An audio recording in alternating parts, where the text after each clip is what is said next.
ओम शांति। आज 12 जुलाई 2021 के साकार महावाक्य। आज सारे विश्व पर कितना अहंकार है, कितना 5 विकार से वशीभूत आत्माएं हैं और कितना कामना रखते हैं तो खुशी भी नहीं होती है, तो इतना दुखदाई बन गई है दुनिया। तो इसी टाइम पर हमारा प्यारा पिता शिव बाबा, जिसको हम प्यार से, श्रद्धा से, स्नेह से कहते हैं बाबा, तो बाबा आकर के इसे निरहंकारी बनाते हैं, निष्काम सेवाधारी बनाते हैं। वो तो खुद निष्काम सेवाधारी, वो तो खुद निरहंकारी। तो सारे विश्व की बादशाही बच्चों को देकर खुद वानप्रस्थ में बैठ जाते हैं। आज इसी के ऊपर बाबा हम बच्चों का ध्यान खिंचवाते हैं। तो सुनते हैं साकार मधुर महावाक्य। मीठे बच्चे, बाप जैसा निरहंकारी और निष्काम सेवाधारी कोई नहीं।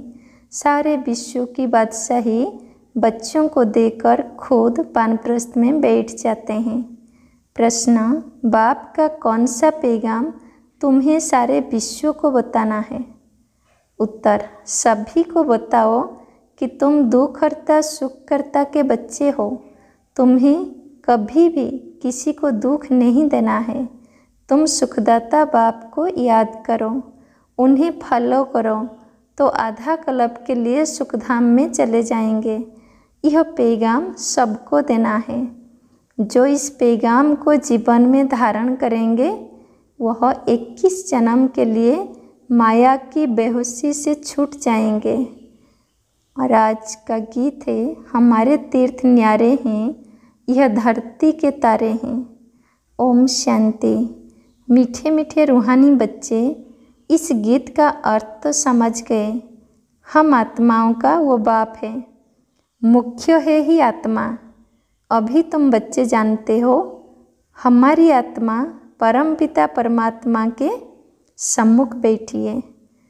तुम्हारी सोल सुप्रीम सोल के सामने बैठी है।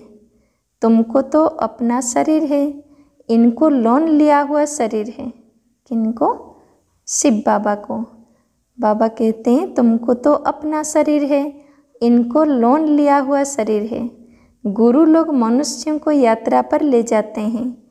भक्ति मार्ग के ढेर गुरु हैं। भारत में तो स्त्री अपने पति को भी गुरु ईश्वर समझती है। भारत में रस्म रिवाज स्त्री अपने पति को भी गुरु ईश्वर समझती है। बाप बच्चों को समझाते हैं, तुम बच्चे हो ना, समझते हो हम बेहद के बाप के बच्चे हैं। बेहद का वर्षा फिर से लेने आए हैं। अभी हमें सदगति को पाना है, यह तो निश्चय है ना। अभी हमें सदगति को पाना है, तो इस पॉइंट के ऊपर हम सभी बच्चों को निश्चय होना चाहिए। सारी दुनिया दुर्गति में है, पतित हैं, पावन होने के लिए बुलाते हैं। तो भारत में कितने ढेर के ढेर गुरु हैं। कोई को 100 फॉलोअर्स, कोई के 500, कोई के 50 भी होते हैं, कोई के लाखों करोड़ों के भी होते हैं। जैसे खोजों का आगांखा गुरु हैं, कितने अनेक फॉलोअर्स हैं, कितना उनको रिगार्ड देते हैं। फिर भले कुछ भी करने वाला हो, लेकिन उनका मान कितना है।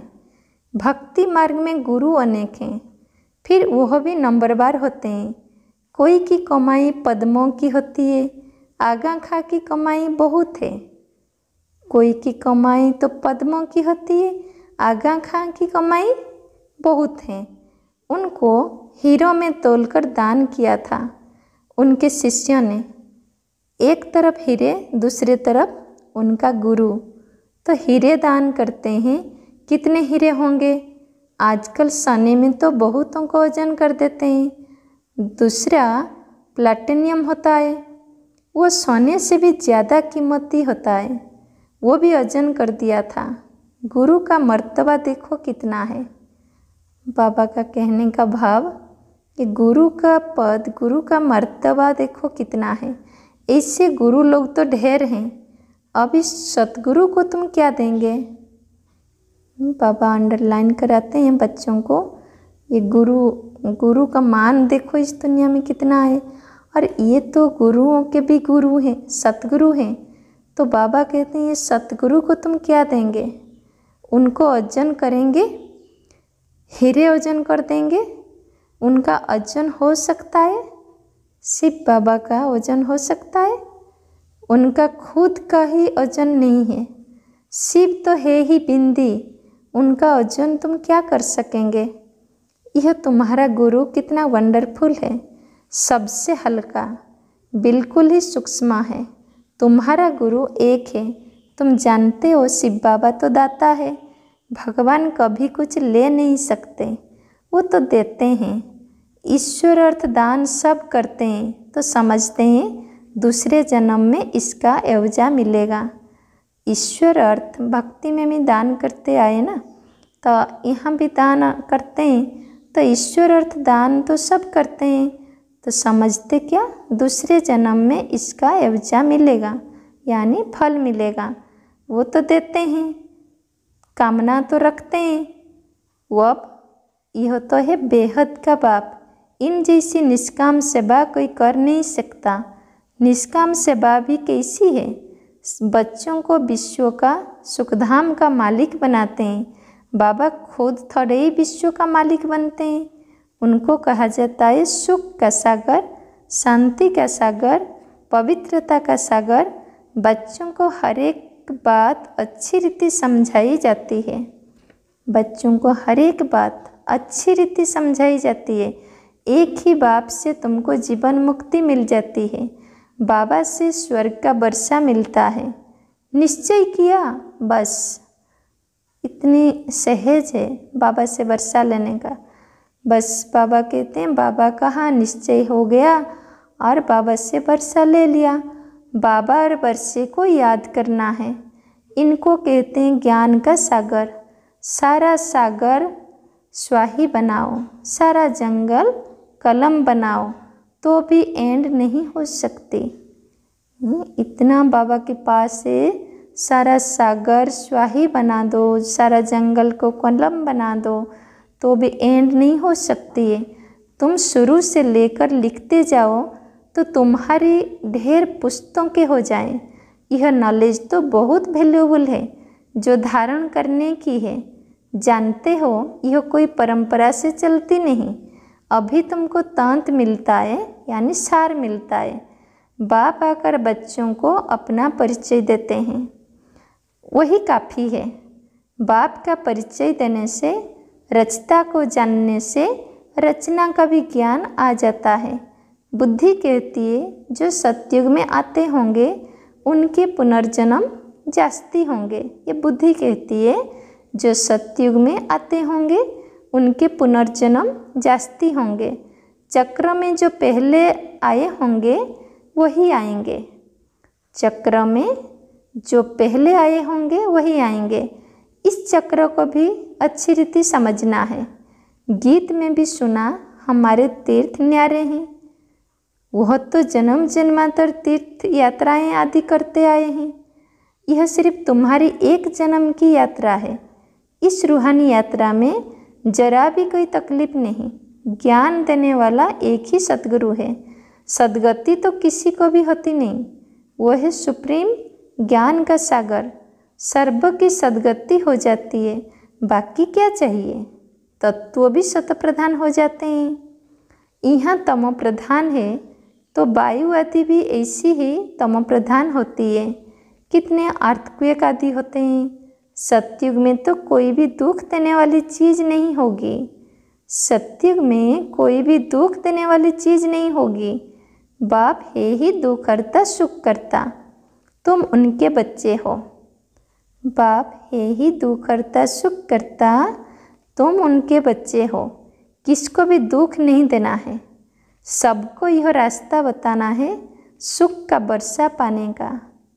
किसी को भी दुख नहीं देंगे और सबको रास्ता बताएंगे सुख का रास्ता।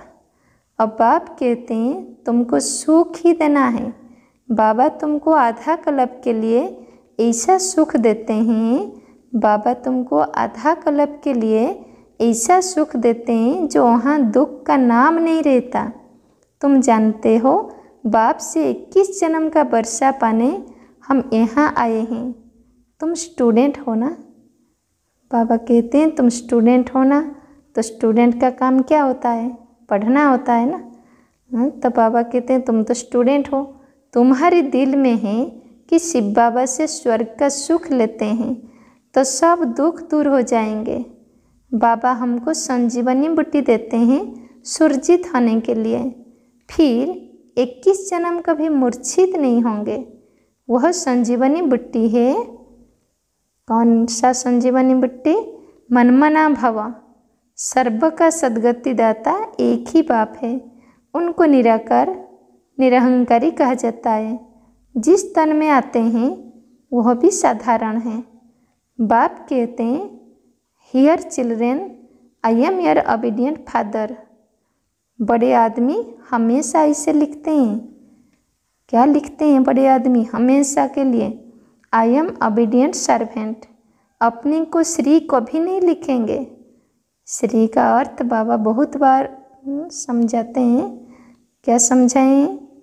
श्री माना श्रेष्ठ, तो श्री श्री माना श्रेष्ठ ते श्रेष्ठ। तो इससे तो अभी कोई भी ऐसा श्रेष्ठ नहीं है, तो श्री तो लिखना नहीं चाहिए। तो बड़े आदमी हमेशा इसे लिखते हैं, आई एम ओबीडियंट सर्वेंट। तो अपने को श्री कभी नहीं लिखेंगे। आजकल तो लिखते हैं श्री श्री फलाना। आप पे ही अपने को श्री श्री लिखते रहते हैं। वो बाप है निराकार निरहंकारी। अब तुम उनको सम्मुख बैठे हो। बाबा कहते हैं अब तुम उनके सम्मुख बैठे हो। जानते हो वो हमारा बाप टीचर सतगुरु है। बाकी तो सब भक्ति मार्ग के अनेक गुरु हैं। गुरुओं के भी गुरु होते हैं, इनका कोई गुरु नहीं। ये सत बाबा सत टीचर सतगुरु हैं। तुम जानते हो आत्मा ही संस्कार धारण कर रही है। शरीर तो विनाशी है ना, तो हम जो कुछ भी करते हैं, चाहे अच्छा करें चाहे बुरा करें, तो आत्मा में ही सारी संस्कार धारण होती है। बाबा भी आत्मा है ना, उनमें भी गुण है। तुम्हारे गुण अलग अलग हो जाते हैं। इस समय जो गुण तुम्हारे में हैं वही बाप के हैं। फिर सतयुग में तुम्हारे दैवी गुण हो जाएंगे। अभी तो अवगुण भी है, और सतयुग में बाबा कहते हैं तुम्हारे दैवी गुण हो जाएंगे। बाप ज्ञान का सागर प्यार का सागर है। कृष्ण की महिमा अलग है। शिव बाबा को सर्वकला संपन्न नहीं कह सकते, वो तो स्थिर है ही। बाप कहते हैं यह टाइटल तुम मुझे नहीं दे सकते हो। कौन सा टाइटल? बाबा को सर्वकला संपन्न ये टाइटल हम नहीं दे सकते हैं, क्योंकि बाबा तो हमेशा स्थिर है, हमेशा गुण संपन्न है। तो बाबा कहते हैं देखो मैं थोड़े ही भिखारी बनता हूँ जो फिर सर्वगुण संपन्न बनूँ। मेरी महिमा इन जैसी थोड़े ही करेंगे। इस नॉलेज को जिन्होंने कल्प पहले सुना है वही आएंगे, आकर बाप से सुनेंगे और बाप को याद करेंगे। बाबा कहते हैं ये ज्ञान जो कल्प पहले सुना है वही आएंगे, आकर बाप से सुनेंगे और बाप को याद करेंगे। सुनने के साथ साथ फिर बाद में याद भी करने लग जाएंगे। पिछाड़ी को हाय हाय कर रहते हैं, फिर जय जयकार हो जाती है। अभी तुमने यात्रा का भी राज समझा है। इस यात्रा से फिर तुम कभी मृत्यु लोक में लौटते नहीं हो। उन यात्राओं से फिर घर लौट आते हैं। कितने मनुष्य स्नान करने जाते हैं। भक्ति का विस्तार देखो कितना है। जैसे झाड़ कितना बड़ा अथाह होता है, बीज तो बिल्कुल छोटा होता है ना, वैसे भक्ति का भी विस्तार देखो कितना है। ज्ञान का एक टुबका भी सद्गति कर देता है। भक्ति में उतरते उतरते आधा कल्प लग जाता है। यहाँ तुमको सीढ़ी चढ़ने में 1 सेकंड लगता है। लिफ्ट देखो कितनी अच्छी है, नीचे से एकदम ऊपर अपने घर ले जाती है। इसको कहा जाता है चढ़ती कला सर्व का भला। सर्व का सद्गति दाता एक बाप ही है। अब ज्ञान भक्ति का फर्क देखा। ज्ञान भक्ति वैराग्य है ना, ज्ञान आएगा तो फिर वैराग्य आ जाएगा, तो ये भक्ति छूटेगा। सन्यासियों का है हद का वैराग्य। बाप ने समझाया है वैराग्य दो प्रकार का है। एक है हद का वैराग्य जिससे कोई सद्गति नहीं होती, दूसरा है बेहद का वैराग्य जिससे तुम्हारी सद्गति हो जाती है। अभी सद्गति के लिए तुम बच्चों को श्रीमत मिलती है श्रेष्ठ से श्रेष्ठ बनने की। अब श्रेष्ठ दुनिया की स्थापना हो रही है श्रीमत पर। श्रेष्ठ दुनिया की स्थापना अब हो रही है श्रीमत पर। यह भ्रष्ट दुनिया रावण की मत पर बनी है। हम श्रेष्ठ बन रहे हैं, यह बातें तुम ही जानो, दुनिया बिल्कुल नहीं जानती। तुम्हारे लिए तो कहते हैं यह ब्रह्मा कुमारियाँ विनाश कराने वाली है। बाबा कहते हैं तुम्हारे लिए तो कहते हैं यह ब्रह्मा कुमारियाँ विनाश कराने वाली है। सचमुच विनाश तो होना ही है, इससे ही तो कल्याण होना है। कल्याणकारी बाप आते हैं तो महाभारी लड़ाई लगती है। कहेंगे हमने कहा था कि ब्रह्मा कुमारियाँ विनाश करेंगी। बराबर विनाश तो होना ही है, पुरानी दुनिया का विनाश होगी। हम नई दुनिया स्थापन करते हैं, पुरानी के बाद नई जरूर है ही।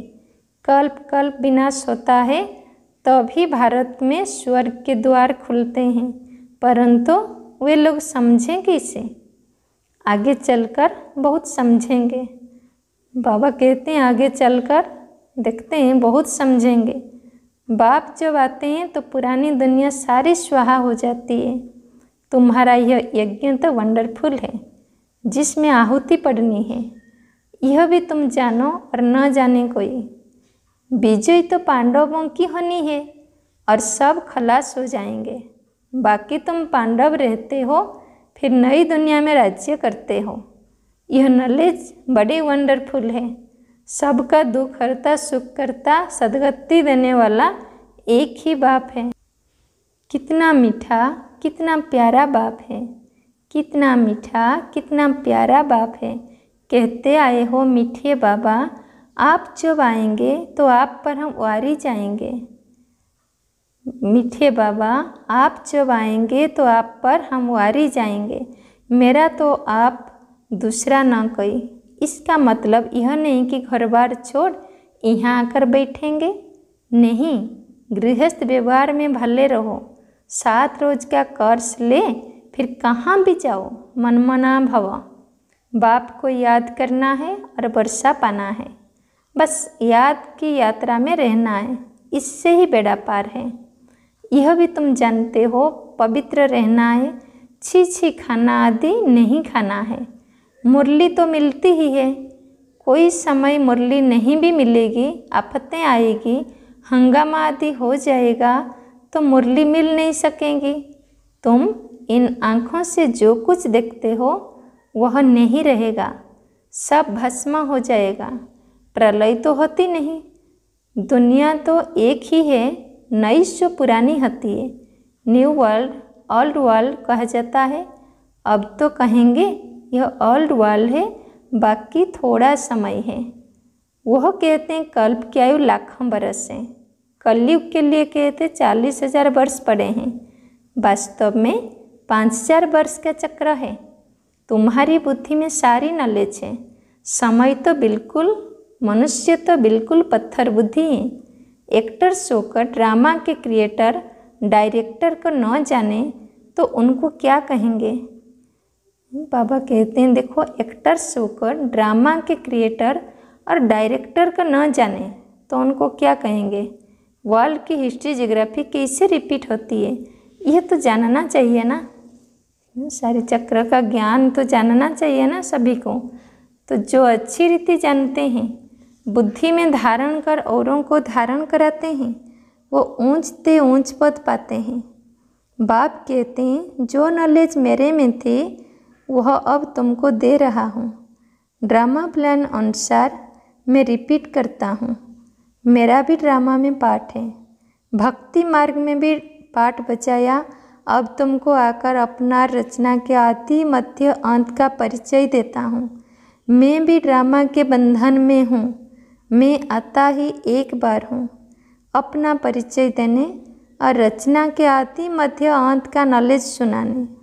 अपना परिचय देने और रचना के आदि मध्य अंत का नॉलेज सुनाने।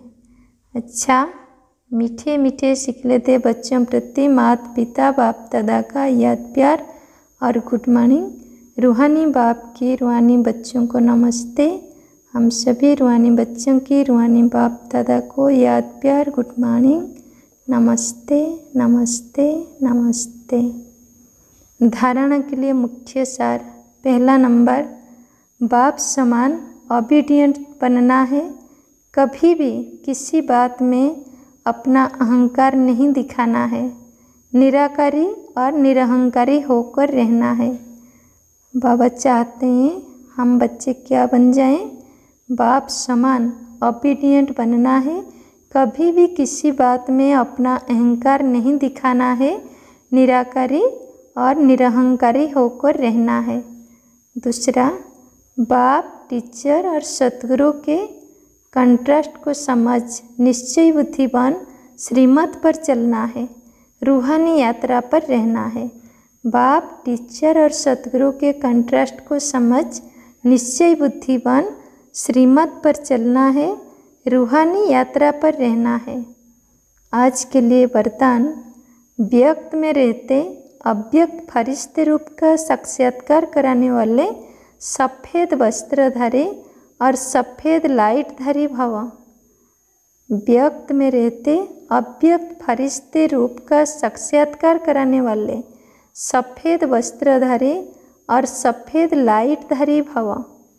डिटेल्स। जैसे अभी चारों ओर यह आवाज़ फैल रहा है कि यह सफ़ेद वस्त्रधारी कौन है और कहाँ से आए हैं। जैसे अभी चारों ओर यह आवाज़ फैल रहा है कि यह सफ़ेद वस्त्रधारी कौन है और कहाँ से आए हैं, ऐसे अब चारों ओर के फरिश्ते रूप का साक्षात्कार कराओ। इसको कहा जाता है डबल सेवा का रूप। अब चारों ओर फरिश्ते रूप का साक्षात्कार कराओ। इसको कहा जाता है डबल सेवा का रूप।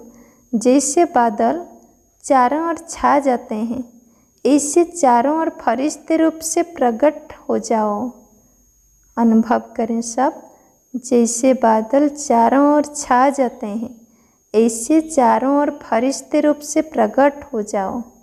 तो कैसे दिखाई देगा? जहाँ भी देखें तो फरिश्ते ही नज़र आए। जहाँ भी देखें फरिश्ते ही नज़र आए। लेकिन यह तब होगा जब शरीर से डिटैच होकर अंतवाहक शरीर से चक्र लगाने के अभ्यासी होंगे। चारों तरफ फरिश्ते ही नज़र आए। ये कब होगा? तब होगा जब शरीर से डिटैच होकर अंतवाहक शरीर से चक्र लगाने के अभ्यासी होंगे और मनसा पावरफुल होगी। मनसा शक्ति बहुत होना चाहिए और मनसा पावरफुल होगा तभी चारों ओर फरिश्ते की नज़र आएंगे। फिर स्लोगन। सर्वगुणों व सर्व शक्तियों के अधिकारी बनने के लिए आज्ञाकारी बनो। सर्वगुणों व सर्व शक्तियों के अधिकारी बनने के लिए आज्ञाकारी बनो। सर्वगुणों और शक्तियों के अधिकारी बनेंगे। कब बनेंगे? जब आज्ञाकारी बनेंगे। ओम शांति।